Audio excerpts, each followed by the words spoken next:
Hi there, Wayne, the Wordtoons guy here, and I'm sitting in front of my brother-in-law's famous shed with stuff that he collects from all over Australia. And the crazy bull, it's actually an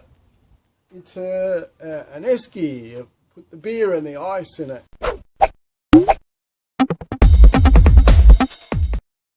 Oh.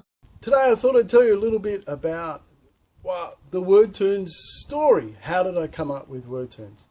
Well, I've been drawing cartoons for, I guess, 25, maybe more years as a job in different forms. I've done many other jobs, but off and on I've done a lot of cartoon work for magazines and websites, books and all sorts of different things like that. But one of the main jobs that I did while I was living in New Zealand, I drew cartoons and puzzles for the New Zealand Women's Weekly, and I did all the cartoons and puzzles for the children's page. I was partners with a clown, Cookie the Clown, amazing looking clown, fantastic entertainer, probably the best clown in New Zealand, one of the coolest clowns you'll probably ever see. And he and I got together, and he was the personality of the page, and I was the creativity, doing puzzles and cartoons and different things. So every week, different themes and different things.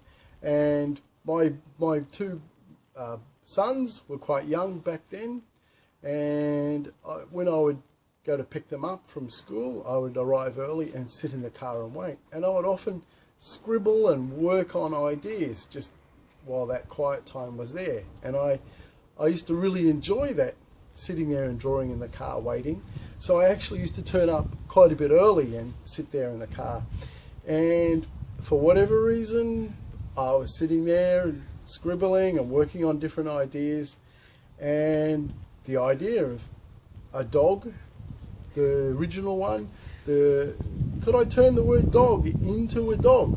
It just, for whatever reason, I thought of that. I tried it, and it didn't take much, and it actually worked, and I was pretty thrilled. And then I actually, in that same session, sitting there, I tried the letter D. Could I turn that into a duck? And it did.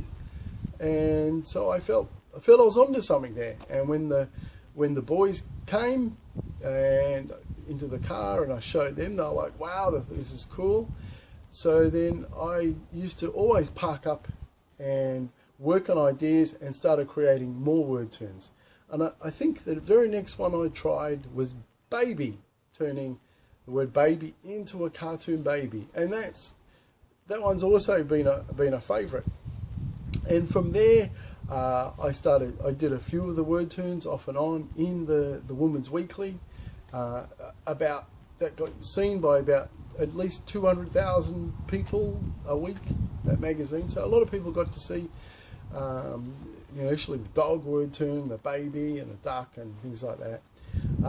It wasn't till a few years later, I was working with some educational teachers, and they asked me to create more of them. They liked the idea, they wanted more. So, and then I expanded, I made the book and came up with words like spy and frog and fish and witch, lion and fly.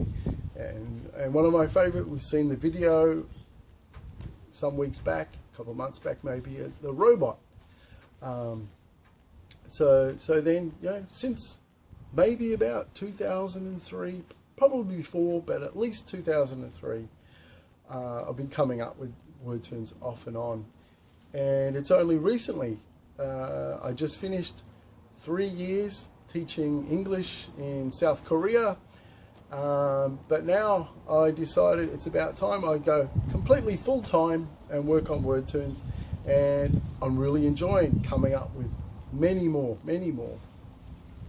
Just yesterday, really difficult one, I almost completed. It's taken me at least 7 hours, and that's the skate the word skate turned into something, a Wordtoon, something about skating. It was difficult. I really focused, and I didn't think it was going to work, and I kept trying, but it got there. Anyway, and so over the years, different Wordtoons. I have a couple of teachers who train other teachers, and they promote Wordtoons when they talk to other teachers. So over the years, from this promotion, there's probably at least a couple of hundred schools around the world using Wordtoons, and possibly several thousand teachers from all countries around the world. I get emails from Spain and India, Australia, New Zealand, all around America, teachers thanking me for Wordtoons and using it and telling me about different stories. I've had all sorts of interesting stories, like children with brain damage and dyslexia having, great success with Wordtoons. So that's enough. I can probably ramble on, but I think I'm going to finish it there. That's a bit of a background to how Wordtoons started and where I'm going. Full-time videos, making more books. All right, thanks. Bye-bye.